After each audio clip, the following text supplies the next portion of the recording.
আমাদের খনিজ সম্পদ, বিদ্যুৎ ও জ্বালানি প্রতিমন্ত্রী যে প্রস্তাবটা এই সংসদে এনেছেন ঢাকায় লোড ম্যানেজমেন্টের ব্যাপারে, আমি বলবো যে মেহেরবানি করে এটা যেন সংসদ থেকে শুরু হয়, সংসদ যেন এর বাইরে না থাকে, ওই লোড ম্যানেজমেন্টের আওতায় সংসদ যেন থাকে। এখানেও যেন যদি ঢাকার অন্য অংশে 1 ঘন্টা থাকে, এখানেও 1 ঘন্টা যেন বিদ্যুৎ না থাকে। আমার একটা নৈতিক দায়িত্ব পালনের সুযোগ দেওয়ার জন্য গতকালকে অর্থবহ আলোচনার পর আমরা একটা প্রস্তাব দিয়েছিলাম যে একটা কমিটি হলে আমরা উভয়ে এই সমস্যা নিরসনে ভূমিকা রাখার সুযোগ পাব। আমি মাননীয় সংসদ নেতাকে ধন্যবাদ জানাই, তিনি এটাকে কগনিজেন্সে নিয়েছেন এবং একটা কনক্রিট প্রস্তাবও পেশ করেছেন। কমিটির সদস্য সংখ্যাও তিনি প্রস্তাব করেছেন এবং সরকারি দলের পক্ষ থেকে 5 জনের কথা এখানেই পরিষ্কার ঘোষণা করেছেন।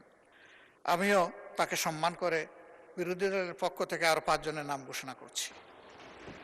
জনাব সাইফুল আলম খান, ঢাকা 12, নুরুল ইসলাম, চাঁপাইনবাবগঞ্জ 3, আব্দুল বাতেন, ঢাকা 16, মোহাম্মদ আবুল হাসনাত, কুমিল্লা 4, মুফতি মাওলানা আবুল হাসান, সিলেট 5।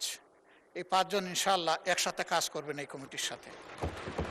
মাননীয় স্পিকার, এর সাথে আমি আমাদের খনিজ সম্পদ, বিদ্যুৎ ও জ্বালানি প্রতিমন্ত্রী যে প্রস্তাবটা এই সংসদে এনেছেন ঢাকায় লোড ম্যানেজমেন্টের ব্যাপারে, আমি বলবো যে মেহেরবানি করে এটা যেন সংসদ থেকে শুরু হয়, সংসদ যেন এর বাইরে না থাকে, ওই লোড ম্যানেজমেন্টের আওতায় সংসদ যেন থাকে। এখানেও যেন যদি ঢাকার অন্য অংশে 1 ঘন্টা থাকে, এখানেও 1 ঘন্টা যেন বিদ্যুৎ না থাকে।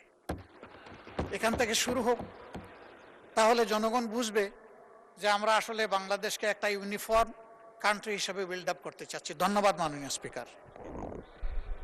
মাননীয় বিরোধী দলের নেতা, সংসদ তো চালু রাখতে হবে, সংসদ বন্ধ করা যাবে না। মাইক দেন, বিরোধী দলের নেতাকে মাইক দেন। আমি সংসদ ভবন বলেছি, সংসদের অধিবেশন আমি বলি নাই।